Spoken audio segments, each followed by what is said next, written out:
오늘 하나님이 우리에게 주시는 말씀은 느헤미야 10장 28절부터 39절까지 조금 빠른 목소리로 조동합니다.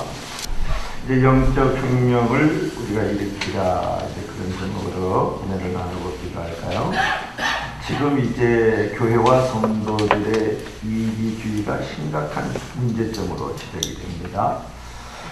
그런 이기주의의 껍질을 깨고 자기를 버리는 영적인 혁명이 없으면 진정한 은혜와 축복은 없다. 그렇게 우리가 말할 수가 있어요. 본문을 보면은 그 이스라엘 백성들이 율법의 말씀대로 살겠다고 인을 치면서 결단하는 장면이 나오는 것을 볼 수가 있습니다. 이 본문을 통해서 영적인 혁명이 일어나려면 무엇이 필요한지 특별히 두 가지를 우리에게 도전을 하는데요. 첫째로는 우리 다 같이 한번 첫 번째 주제 말씀 제목을 한번 읽어볼까요? 시작! 위너는 속이는 자와 함께하라. 아주 까만 글자로 되어 있는 부분을 한번 읽어보도록 하겠습니다. 시작! 자기의 불의를 아는 사람이 진정으로 의로울 수 있고 자기 부족을 아는 사람이 진정으로 감사하고 만족할 수 있다. 개혁은 지도자를 위한 것이 아니다. 나도 함께하는 개혁이 된다. 아멘. 본문 1절부터 27절에 보면은 인친 84명의 지도자의 명단이 나오는 것을 볼 수가 있습니다. 본문 1절 말씀을 보시면 그 인친자는 하갈의 아들 방백, 느헤미야와 시드기야, 이런 말이 나오는 것을 우리가 볼 수가 있어요. 이 말씀을 보면은 총독 느헤미야까지 인친자의 명단에 들어가는 것을 우리가 알 수가 있죠. 그는 평신도였지만은 말씀 운동의 종속 변수가 아니었고 주도자였다라는 것을 우리가 특별히 유념할 필요가 있어요. 또한 본문 28절부터 29절 말씀을 보면 지도자뿐만 아니라 일반 백성들도 언약에 동참했다, 그런 말이에요. 개혁이라는 것은 우리가 잘 압니다만은 지도자와 백성이 함께할 때 성공할 수 있죠. 무엇보다도 내가 먼저 변화되어야 됩니다. 어느 개혁이든지 간에 자기가 빠진 개혁은 무의미하죠.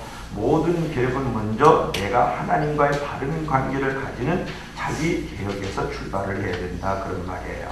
언제나 남 탓은 최대한 줄이십시오.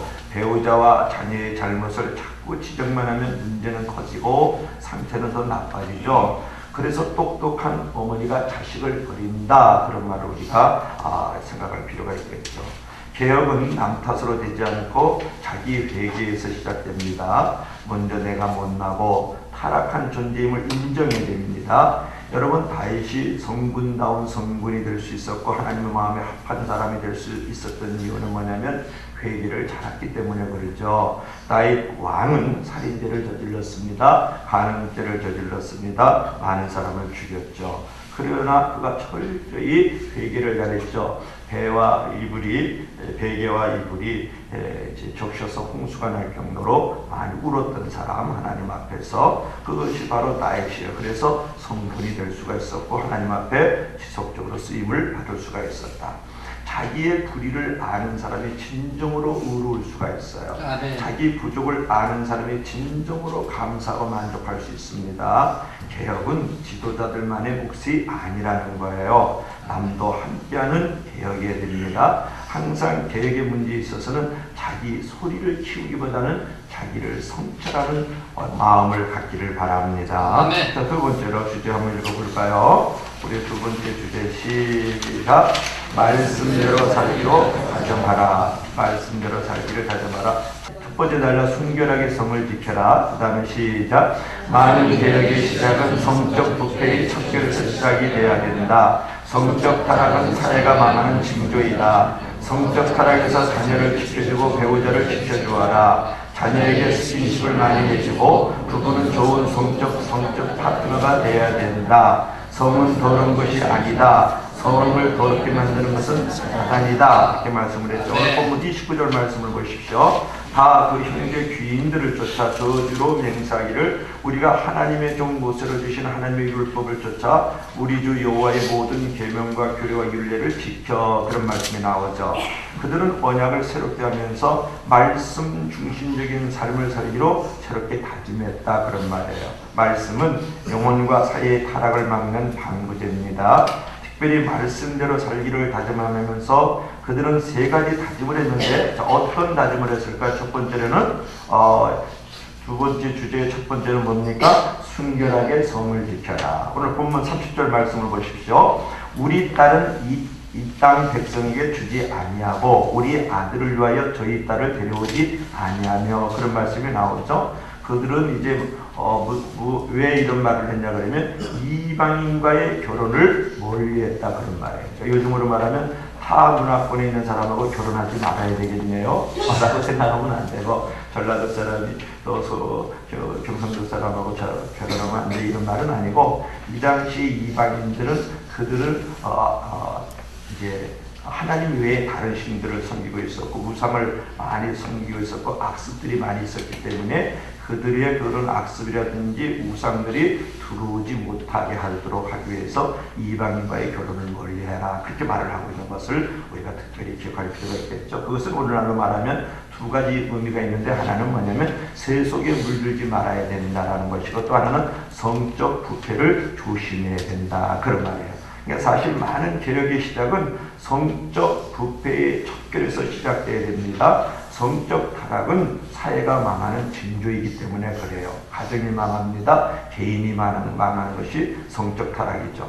성적 타락에서 자녀를 지켜주고, 여러분 배우자를 지켜주십시오. 자녀들에게 스킨십을 많이 해주고, 부부는 서로 좋은 성적 파트너가 되어야 됩니다. 성은 더러운 것 아니죠. 성을 더럽게 만드는 것은 사단인 것이죠. 잠언 5장 18절에 이런 말씀이 있습니다. 내 셈으로 복되게 하라. 내가 젊어서 취한 아내를 즐거워하라. 그런 말씀이 있고, 신명기 24장 5절에는 이런 말씀이 있습니다. 사람이 새로이 아내를 취하였거든 그를 군대로 내어 보내지 말 것이요 무슨 직무든지 그에게 맡기지 말 것이며 그는 1년 동안 집에 한가히 거하여 그 취한 아내를 즐겁게 할지니라. 그런 말씀이 신명기 24장 5절에 있어요. 그러니까 군대도 내어 보내지 말을 정도로 결혼하게 되면 밤을 같이 써야 된다. 그런 말. 여기서 아내를 즐겁게 할지니라는 말씀은 뭐냐면 이제 성생활을 뜻하는데, 부부는 서로 지혜롭게 배우자를 타락으로부터 건져주기 위해서 성생활을 즐겁고 지혜롭게 해야 된다. 그런 말이에요. 자, 두 번째 주제는 뭡니까? 이번에 두 번째 주제는 철저히 주의를 성수하라. 이렇게 말씀을 했죠. 주의를 성수란 하나님께 예배하고 성도들과 사랑의 교제를 나누고 마음에 용서하지 못한 사람에게 뜻진 말씀으로 용서해서 하나님 및 사람과의 막혔던 담을 허무는 날로 만드는 것이다. 그런 말씀을 했죠. 오늘 본문 31절 말씀을 보십시오. 혹시 이 땅 백성의 안식일에 물 하나 식물을 가져다가 팔려 할지라도 우리가 안식일이나 성일에는 사지 않겠다고 제7년마다 땅을 쉬게 하고 모든 빚을 탕감하리라 하였고. 그런 말씀이 나오죠. 그때 이스라엘 백성들은 안식일과 안식년을 철저히 지키겠다고 다짐을 합니다.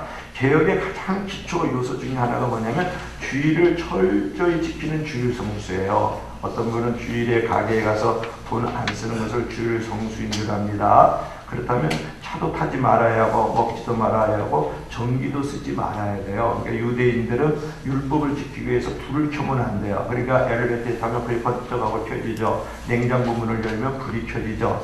그 정도로 유대인들은 불을 켜지 않을 정도로, 종이 한 장을 들지 않을 정도로 주의를 깨끗하게 지켰어요. 그 행위를 지키는 겁니다. 그러니까 예를 들면 유대인들이 지금 이스라엘 나라로 우리나라 학생이 유학을 갔는데 그 주일날에는 안식일 날에는 이방인들하고 얘기를 안 해요. 근데 그 하숙들어 사는데 올라오라 그러면 올라오라. 그리고 올라갔더니 냉장고 문이 열렸어요. 그래서 불이 켜집니다. 그래서 냉장고 문이 열려서 이걸 닫아달라고 부르는 거예요. 이제 그 정도로 이스라엘 백성의 전통적인 율법을 지금도 지키고 있단 말이죠.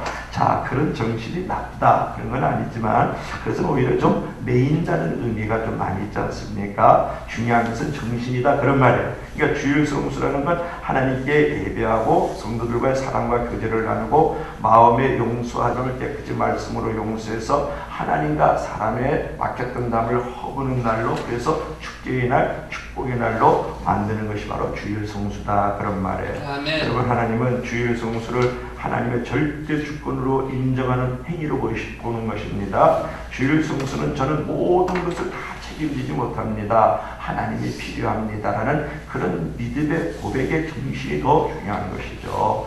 그래서 우리가 겸허하게 하나님을 인정하는 행위이고, 물질 문제도 하나님의 주권에 맡긴다는 뜻이 담겨있죠. 여러분, 일주일 하루를 일하려면 돈을 많이 번다는 우리가 세속적인 가치관이 있지 않습니까? 그런데 그것을 내려놓고 하나님 앞에 나오기 때문에 물질의 주권도 하나님의 손에 있습니다라는 뜻을 갖고 있다. 그래서 주일을 지키는 것은 삶으로 보여주는 신앙의 고백입니다. 그러나 내가 주일을 지키는 것 같지만 우리의 삶을 돌아보면 어떻습니까? 주일이 나를 지켜주는 거죠. 그래서 우리가 말씀을 지키는 것 같지만 하나님의 말씀이 나를 지켜주지 않습니까? 사명을 내가 지키는 것 같지만 그렇지 않아요. 사실은 사명이 나를 지켜주는 줄로 믿을 수 있기를 바랍니다. 어떤 교인이 고 3된 아들에게 말했다. 애야, 교회는 평생 다니는 건데 대학은 제때 들어가야지. 딸을 도수실로 보냈어요. 대학에 들어갔습니다. 그리고 교회에 누구 나왔을까요? 대학에 들어갔을 때 안 나오죠. 하나님 없이도 대학 들어가는데 그까짓 거 하나님 믿을 필요 뭐가 있어? 내 인생 내가 개척하고 내가 선정이 되고 내가 주인이 되고 내가 핸들링하면 되지. 내 인생은 내가 핸들을 잡는 거야.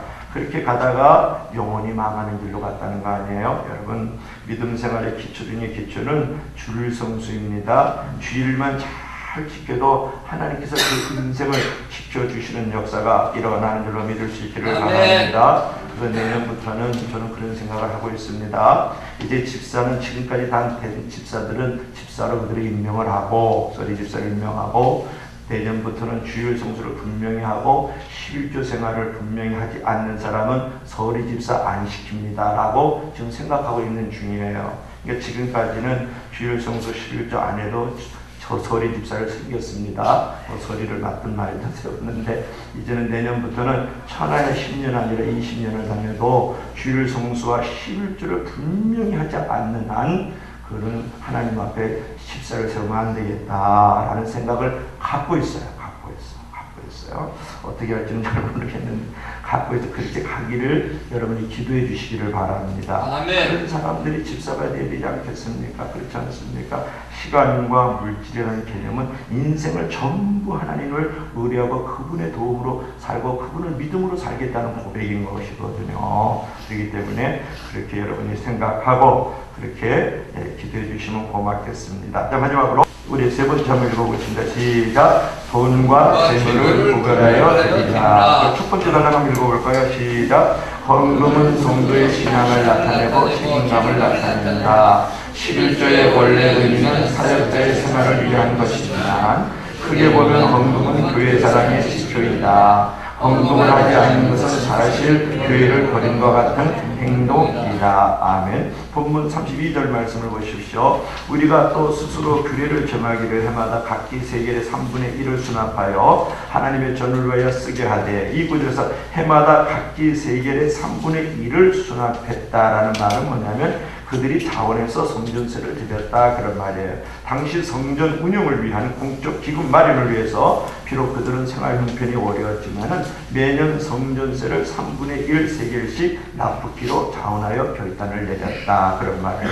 계속해서 본문 33절을 보십시오. 성전세가 쓰이는 용도를 설명하고 있는데 본문 34절 말씀은 제사 때 사용할 땔감 조달을 위한 명령이고 35절부터 37절의 말씀은 당시 백성들의 계명을 따라 성전 제사를 위해 무엇이든지 천 열매와 11조를 하나님께 드리겠다고 약정하는 말씀이고, 38절부터 39절 마지막 절에는 그 11조를 성전 골방에 두게 했다 그런 말씀이 나오죠. 결론적으로 그들은 어떤 다짐을 했는가 하는 건데 39절 하반부 말씀을 보십시오. 그리하여 우리가 우리 하나님의 전을 버리지 아니하리라. 이 말씀, 이 구절을 보면 당시에 제사를 담당한 웨이 사람들과 제사장들 중에 먹고 사는 문제가 힘들어가지고 성전을 버리고 성전 공사에서 이탈하는 사람들이 있었음을 암시합니다. 그래서 이스라엘 백성들은 11조의 언약을 새롭게 하고 헌금의 책임을 인식함으로써 제사장들의 이탈을 막았다. 그런 말이에요. 헌금은 무엇을 나타냅니까? 성도의 신앙을 나타내고 책임감을 나타내는 거죠. 11조의 원래 의미는 뭐냐면 사역자의 생활을 위한 것이지만 크게 보면 헌금은 교회 사랑의 지표입니다. 헌금을 하지 않는 것은 사실 교회를 버리는 것과 같은 행동이다. 그런 말이에요. 그래서 우리가 즐거움으로 희생하고 선교와 구제를 동참하면 하나님은 우리가 드린 것에 어느 것 하나도 외면하지 않고 가장 최상의 것으로 신비하게 갚아주는 줄로 믿을 수 있기를 바랍니다. 자, 결론은 여러분이 다 같이 한번 읽어야 되겠죠. 결론적으로 시작. 요새 교회가 변해야 한다고 하면 거의 세상과 맞춰 변해야 합니다. 변해야 한다는 얘기가 대부분입니다. 그래서 교회 프로그램이 많아졌습니다. 그런데 100년 전에 프로그램이 없던 때보다 더 신앙이 좋아졌느냐 하면 그렇지 않습니다. 지금은 오히려 너무 많아져 버린 교회 프로그램을 줄이는 것이 진짜 개혁입니다. 항상 개혁적인 신앙으로 이 시대를 변화시키는 자들이 되라. 그런 말씀.